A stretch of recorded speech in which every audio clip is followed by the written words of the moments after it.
வணக்கம். நம்ம வீட்டு முறையில் ஒரு தந்தூரி மசாலா பவுடர் எப்படி செய்கிறதுன்னு பார்க்கலாம் வாங்கம்மா. அடுப்பை பற்ற வச்சு ஒரு வானல் வச்சுட்டேன். வானல் சூடானதுக்கப்புறம் ஒரு ஸ்பூன், நான் எந்த ஸ்பூன் எடுக்கிறோமோ அதில் தான் நம்ம எல்லா பொருட்களையும் போட்டுக்கணும். ஒரு ஸ்பூன் கடலை மாவை சேர்த்து நல்லா பொன்னிறமாக வறுக்கணுமா. தீயக்கூடாது, நல்ல வாசனை வரும், அந்த அளவுக்கு அதை வறுக்கணும்.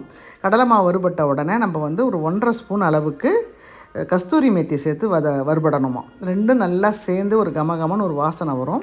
நல்லா வறுபட்டதுக்கப்புறம் அடுப்பை ஆஃப் பண்ணிடணும். அடுப்பை ஆஃப் பண்ணிவிட்டு அந்த வானல் சூடு இருக்கிறப்பயே 2 ஸ்பூன் தனி மிளகாத்தூள், 2 ஸ்பூன் காஷ்மீரி மிளகாத்தூள்,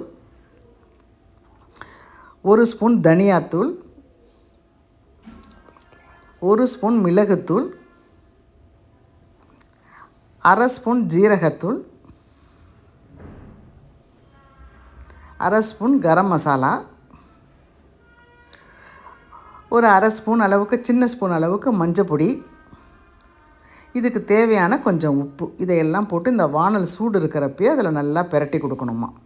நல்லா கலந்து கொடுக்கணும். அது லேசாக சூடாகிடும். நம்மளாம் இது எல்லா பொருட்களுமே நான் எங்கள் வீட்டில் தயாரித்தது தானம்மா. மிளகாத்தூள், மஞ்சத்தூள், தனி மிளகாய்த்தூள் எல்லாமே நான் எங்கள் வீட்லேயே நான் அரைச்சி வச்சது தான்.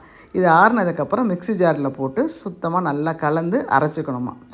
அரைச்சிக்கிட்டு ஒரு நல்லா ஆற வச்சு ஒரு டைட்டான ஏர் கண்டெய்னர் பாக்ஸில் போட்டு வச்சுக்கிட்டோமா. சூப்பராக இருக்குமா. மிக்சியில் இதில் ஃப்ரிட்ஜில் வச்சுருங்க, அதை கெட்டு போகாது.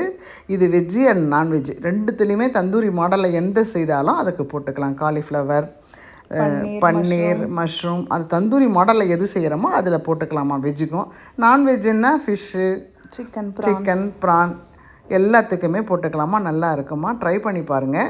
அனைவருக்கும் நன்றி, வணக்கம்.